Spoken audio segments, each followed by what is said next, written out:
Let's go, home workout. Do this.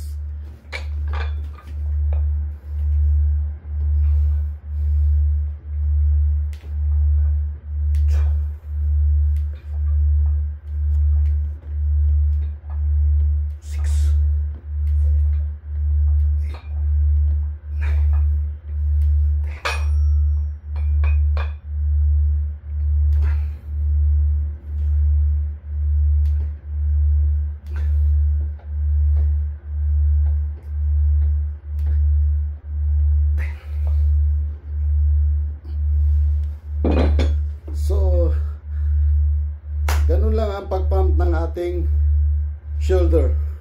So, home workout, napakadali, sipag lang kailangan. At kunting alaga sa katawan para laging healthy yung mga katawan natin. Yan. Ganun lang kasimple mag-workout. Isa pa, may gagawin pa tayong isa pang workout na walang gym equipment. Pipick up lang tayo ng mga buti-buti dyan. So gagawin na naman natin yung second na natin, second set. So napakadali lang, gayahin nyo lang yan kung wala kayong mga equipment or dumbbell. So ito sa akin, ipapump ko lang tong shoulder ko dito kasi ito yung pinaka-heavy dito na gamit ko. So let's go.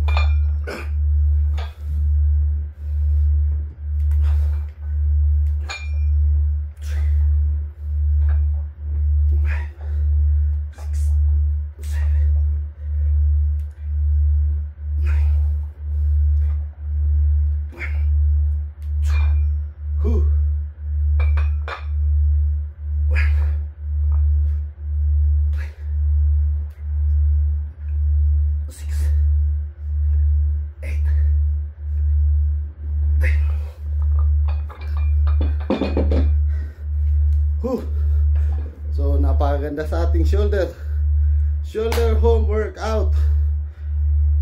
Kung kaya nyo gumawa ng paraan dyan, make up kayo ng mga bagay-bagay dyan sa loob ng bahay na kaya nyo gawing workout, gawin nyo na. Huwag nyo na patagalin. Kasi pag nagwo-workout tayo, ang sabi ng mga karamihan, maganda sa kalusugan, maganda sa katawan, at mararamdaman nyo yan kung pag nag-workout kayo sa loob ng isang buwan. Ramdam nyo na parang excited kayo sa lahat ng mga bagay-bagay. So bye bye, don't forget to follow, subscribe.